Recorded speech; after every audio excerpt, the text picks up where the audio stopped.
After being the NBA World Champions in the 2022-23 NBA season, the Denver Nuggets had a, let's say, underwhelming season last season.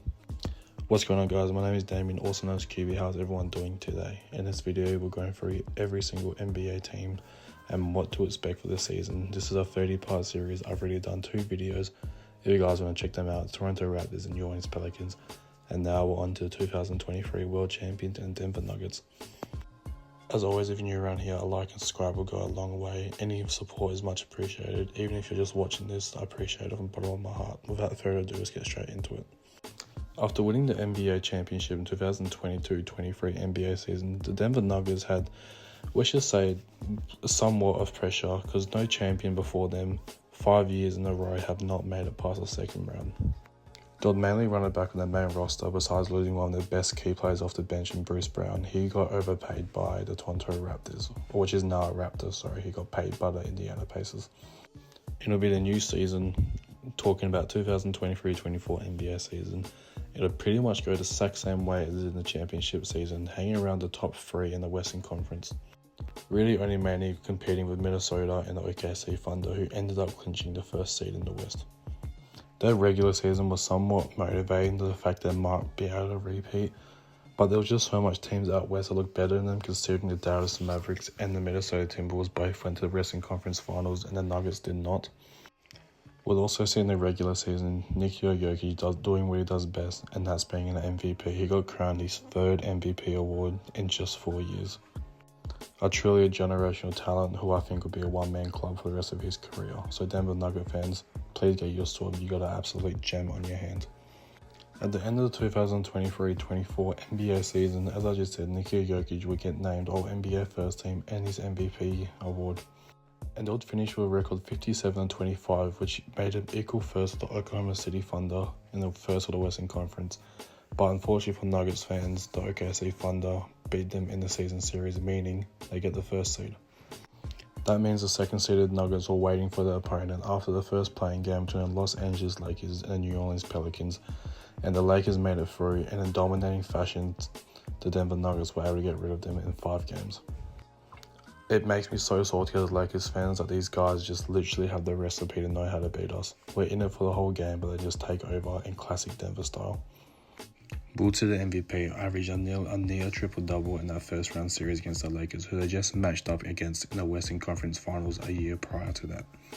Jokic would finish that first round series with 28 points, 12 rebounds, and 9 assists on average, 9.8 to be exact with you.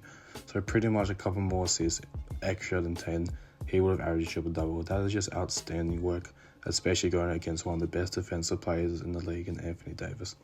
His partner in crime, Jamal Murray, would average 27 points and 7 assists on the series as well. That is just an unbelievably great executed duo work by the Denver Nuggets to, as always, find a way to beat the Lakers team. That means out of the last 11, out of the last 12 meetings, the Denver Nuggets will come on top. It's just a secret recipe that every NBA team really wants, I guess. They'll go on to beat the LeBron James, Anthony Davis, and the Lakers in 5 games and versus a scorching red-hot Minnesota Timberwolves led by young, hungry Anthony Edwards in the second round.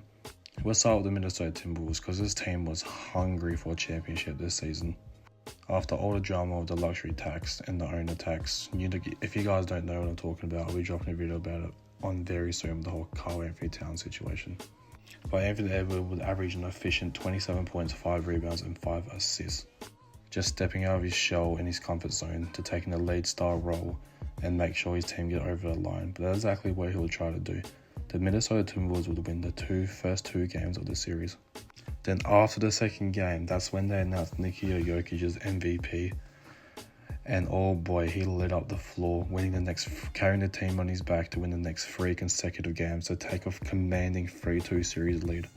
Jokic is absolutely exerting his dominance.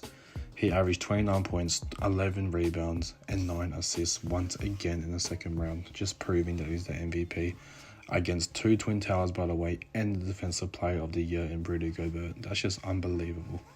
They'll take a commanding 3-2 lead, but unfortunately that meant they'll have to close that out in Game 6 on the road in Minnesota, when Minnesota just completely jumped them and ended up winning that game by 40-odd points. And come Game 7, we're going back to Ball Arena, which is the Denver Nuggets home arena, and everyone thought they were going to close out in Game 7 just because of the altitude and the amazing home support that they have. That was definitely not the case at all, not so whatsoever. Anthony Edwards and boys came out with a killer instinct, came back down from 20 points down in the third quarter to get rid of the Denver Nuggets in the second round. And that's to where we lead now. We're 2 weeks away from opening night for the Denver Nuggets. So let's have a look how the offseason went and what they could do to improve next year. Or should I say this year? Same thing. The Nuggets had a really interesting offseason by losing some main key players who would step up in big moments.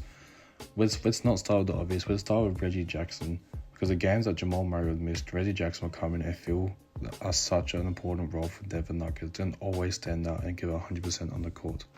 And not only did they lose one of those good players that were just always locked in, they also lost their best 3-and-D player on the team. You don't know who I'm talking about. I'm talking about Kentavious Caldwell-Pope. He was a major part in the championship run 2023. Without him, they definitely don't get the ring. You always need someone like Kentavious Caldwell-Pope on the team. So they're also going to lose him. He's going to sign a big deal with the Orlando Magic. And who are the two notable names you think that they got back for those two players? Well, they got back a 2017 MVP, triple-double leader to pair up for the guy who's in second place at the moment in Russell Westbrook. We'll talk a little bit about Russ and how important his role is going to be moving forward with this team. Honestly, I think he's going to come off the bench. I really do agree he should be starting in that second spot next to Jamal Murray because Christian Braun, from what I've seen in preseason so far, is just not ready to take that leap. And Russ is a player these days that will literally adjust to any role that you want him to play.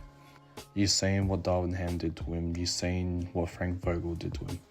That man will put his heart on his sleeve and try his best to do whatever the coach asks him to do. And I'm pretty sure if you want him to play off the ball Jamal Murray or even take some turns in some sets, I'm pretty sure he'll be more than happy to do that. But as of right now, I think he's going to be coming off the bench for the Nuggets. He's always going to bring 150,000% energy to the locker room, on court, off the court. He's just a great person to have around your club, but he doesn't have the shooting and the defense as Kentavious Caldwell-Pope. Just his definition of time's going to have to tell this one, because I really don't know how he's going to fit in Denver. We'll just have to wait and see. In preseason, looks really good. We seen that lob from Jokic to Russ to him literally yesterday. But man, I'm going to have to wait and see for myself before I make any further comment. All I gotta say is what I just said. He wears his heart on his sleeve, and he brings 150,000% effort, night in and night out. And they're also gonna sign Dario Saric. He came off a really underwhelming season with the Golden State Warriors, and I think this is a perfect fit to come off the bench when DeAndre Jordan's not getting minutes or when Jokic just needs a quick breather. He's pretty much like the teamy version of Jokic, except that he can't really pass. His passing is horrendous. He's got 25 pass accuracy, if you know what I mean. They can come in, be a big body, stretch the floor, and that's all you can really ask for your Nuggets fans. And Nuggets fans, do you guys think you're going to be a contender this year? To be honest, it's going to be hard, but I can never count out the MVP and how much of a good duo him and Jamal Murray actually make. And that's not even to bring up Michael Porter Jr. and Aaron Gordon, who are just two of the most cornerstone pieces that every single team in the NBA needs. And who knows, if Aaron Gordon's worked out that jump shot in the offseason, it might be GG's for everyone. My final prediction for the Nuggets for the 2024-25 NBA season, I got him in as a 5th seed at the moment. If you want to know who comes before that or after that, you guys are going to stay tuned to this series. I understand it might be a nervous time for the Denver Nuggets, but if I'm a fan, I'm looking forward to see how younger players develop. Players like Christian Braun and Najee, you guys have to be so excited for what they can bring and how well their player development actually happens. And not to even mention Peyton Robertson and Julius Strawther. Strawther has looked fantastic so far in the preseason. But hey, with the younger players, you just don't know how they're going to develop come the regular season. Are some of those guys going to need more time in G League? If I know. But I trust and believe in this Denver Nuggets system, and you all should too if you're fans of this team. But in conclusion, you guys had a really exciting season coming up. Not only did you guys lose some main corner pieces, but you also got back some nice energy and some, should I say, just different players around the court. I predicted for you guys to finish 5th, and you guys could easily make a deep run in the playoffs. You just have to see how everything pans out and if injury luck is on your side or not. This has been your boy QB. Thank you so much for the support, and I'll catch you all on the next one. Peace.